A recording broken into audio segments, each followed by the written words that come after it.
When you are looking for answers, it's not knowledge that you're really looking for. And the mind cannot lead you to what you're really seeking. The mind misleads us very, very easily, repeatedly so.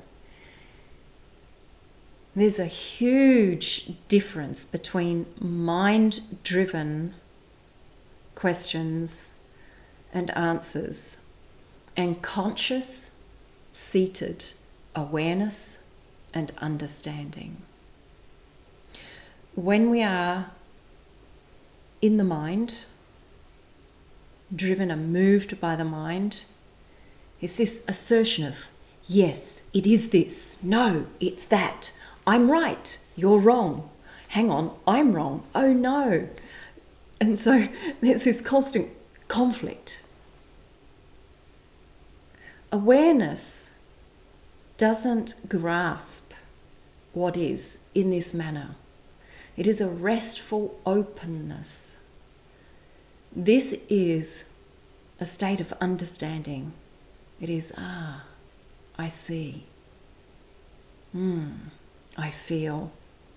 I hear. It really reaches beyond the words because it transcends the mind and yet it satiates the mind. And so, if it is that we are to acquire the answers we most need now, then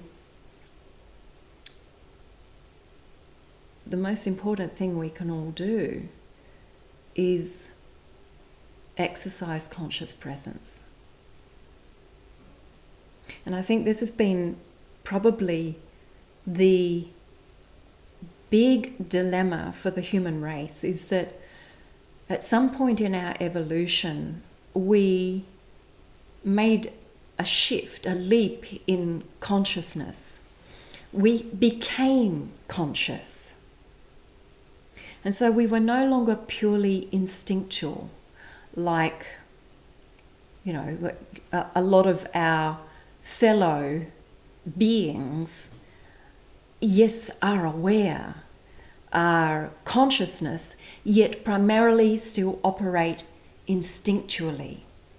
And if we look far enough back into our human history, we'll see also that a lot of the most ancient indigenous cultures were consciousness connected and operating at a more instinctual level.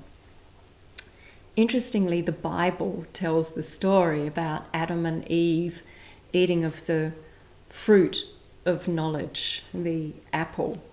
And I feel in many ways that story is a parable reflecting that shift of moving from the paradise of being in accord with everything as it is, as consciousness, instinctually living, responding to what is, to a moment of suddenly becoming conscious, that all of a sudden we're faced with choices and a conscious identification of what is happening, what could happen, what did happen.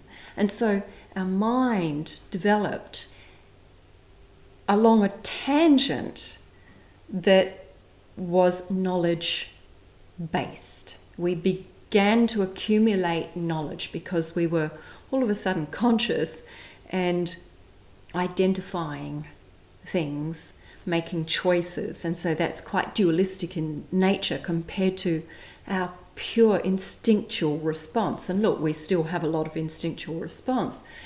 What I'm pointing to, though, is that awakening is a reunion with our instinctual self, but in an awake fashion.